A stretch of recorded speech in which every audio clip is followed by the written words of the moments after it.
Alex, I'm the agent here. How you going? Hi, I'm very well. How are you? What's your name, sorry? Carlos. Carlos, so Carlos. nice to meet you. Take a seat, actually. Thank you. I saw you having a look around the place. Yes. Now, there's a flyer for you. That's actually got all the information about the property. I know you Excellent. were It's having very, a look. very helpful. Thank you. What did you think of the place? Love it. Love it. Yeah. I've actually been looking in the area for a while, but just happened to be on my morning walk to get a coffee and stumbled across this. So I just thought I'd come inside and have a look. Awesome. But it's seeing here it's 3 bedrooms, Yeah, correct. 2 bathrooms, which is exactly what I'm after. Yeah, great. So Well, have you got a chance to look around the house? I have, yeah. Just had a quick look. So, I mean, what's the situation here? Is it a private sale or an auction? No, I don't know if you saw, there's a lot of people here who are about to go to auction. Oh, right. So, we're looking to sell it today. Yeah, excellent. The vendor is very motivated and obviously has just made the decision to go down this path. Yeah. Well, as you can see, there are a lot of people here, and so we've got a lot of parties who are keen. Yeah. I guess my job is to find out who here is interested in buying this property. I Okay. saw you looking around. You looked like you were, looking through cupboards and doing all Yeah. the pertinent sort of checks. Yeah. So I guess I wanted to come over, introduce myself, and find out sort of where you're at. Yeah, beautiful. Well, I mean, I'll probably have a few questions if it's an auction, Yeah, if you don't mind. of course. Do I need to register at all? No, you don't need to register. It'd be good to know, assuming that you are going to bid, if that's what you're thinking of doing. What if I decide not to bid? Is that a problem? Absolutely fine, not to bid, absolutely fine. No, there's no pressure, and I don't sit here and say you have to, but I think you'll feel, as you're out there in the auction, you'll see the interest levels there. If it's a property of interest to you, I would recommend bidding. Yeah. But I just guess it's just worth finding out first if you have you spoken to a bank? Have you been pre-approved for money? Is this something that you've actually looked into? So you could buy it if you wanted to. Yeah, today? no, I've got pre-approval. Okay, so, fantastic. Yeah, no, that's fine. Great. It's not a problem at all. Wonderful. So No, so just to answer your question, you don't have to register, so don't worry about that. Oh, And if excellent. you don't bid, that's okay as well. Yeah. But naturally, if you don't bid, you don't have a chance to buy the house because there's lots of processes in place depending on whether we reach the reserve. Have you bid in an auction before? Yeah, once before. Okay, so you probably know the process, but basically, if the property does get passed in, then we'll have to discuss what happens next, basically. Okay, yeah, no, that's fine. Obviously, I've just given you my details. I've had an incident before where I just kept receiving call after call from the agent. So I was just wondering if that will be the same here, and if I'll be pestered with marketing calls. No, well, let me say first and foremost, understand that a lot of people are very sensitive about, people being sending in unsolicited emails, if you will. We don't do that.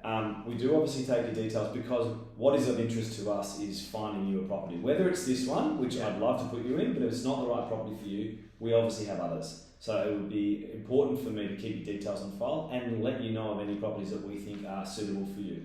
So whilst I can't say I won't email you or I won't call you, but you will hopefully down the track will work out what works for you. Do you like phone calls? Would you prefer a text message? Would you like an email? Yeah. And we'll only keep in touch with you on the level that you prefer. Oh, that's excellent. Text message would be great. Text message is great. Okay, let me write that down. Thank you. I'll put that next to your name. Yeah. And going forward, should you not buy this property, I'll make sure that it's text message and that's on your time.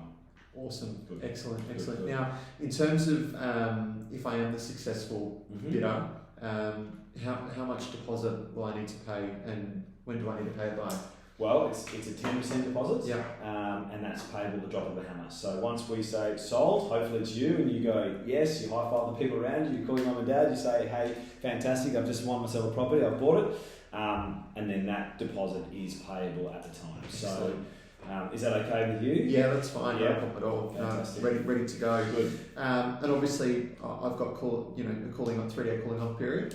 Unfortunately, you don't. So cooling off periods apply to private treaties. So this is an option, so you won't have that luxury, unfortunately. It'll be conditional, unconditional, I should say, straight away. Yeah, excellent. And what about putting my own conditions into the contract? Is that a possibility? Well, absolutely. Well, for example, if you walked around the property, is there anything you look at and you think, I want this changed, I want this amended, or this is a condition that I'd like in there? It's certainly something that we can speak to the vendor about. Yeah. And if all parties agree, we can put it in the sale contract. Yeah. And that can be agreed to. So depending on whether it's bought at auction or afterwards, that's something we can sort of float around. But definitely, is there anything you've noticed that you think you'd like in there, or you're just asking me a general question? Just asking you a general question. Yeah. So no, I appreciate that.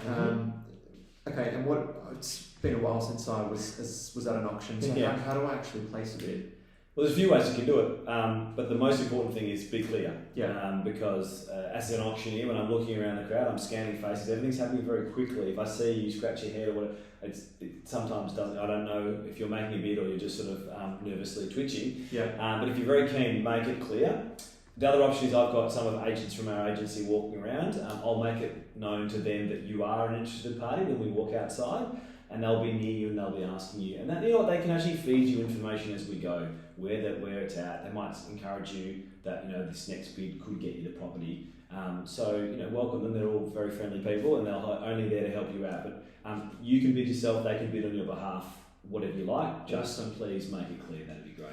Excellent. And if the property's passed in, can I buy the property under private sale conditions? Is that a possibility? Yeah, so how it works is, obviously, we'll start the auction. I'll be calling for a price. I know the reserve of the vendor, and we'll try and reach that reserve, if not go above it. Now, should we not reach that reserve and we pass the property in, if you are the highest bidder underneath that reserve price, you will be invited in to have a one-on-one with us to negotiate with the vendor, and you will know the reserve price. Yeah. So basically, I'm going to be calling for you the whole time through the auction to say, would you like to bid? Because if you're not the next highest bid, you actually won't be able to negotiate. You actually won't be able to potentially buy this property. Yeah. So listen to me the whole time. I'll be calling out to you, and if if you have the highest bid and no one else bids, well, that's great. I'll invite you back in. Excellent. So it's all dependent a little bit on who's out there bidding against you, where it's sitting on the amount that you can spend. And then, should the property be passed in, we'll come and sit back down with the vendor and we'll negotiate a price. So if the property gets passed in, there's still no cooling off. Is that right? It's an unconditional sale. Yes, that's right, exactly. So, yeah, there is. Mm-hmm. Excellent. Yeah, absolutely. Perfect. So, make sure that, if we do that sale afterwards, it's the same rules apply, okay? Perfect. Mm-hmm. That's very good. And just quickly, if it's not you, and the underbidder comes in and doesn't want to buy the house, I will come back out and potentially be in touch about, if you've made a bid. But you've got to make a bid. Yeah. Excellent. Does that sound good to you? Very good. Very, very comfortable with all that. So I appreciate it. I know I had a lot of questions, and no, you've probably got an auction to call. So no, it's just good. It's good for me to get to know you, to get to know your needs, and also your levels of interest. Yeah. And as I said earlier, like if this isn't the place for you, that's absolutely fine. But in terms of hopefully today, I've seen you walk around. It's a great property. I think it'll sell today. Yeah. I hope it's to you, and I guess we'll see you at the auction. And as I said, make those clear bids. Yeah, perfect. And Carlos, it could be yours. Hopefully. See you later. Thanks.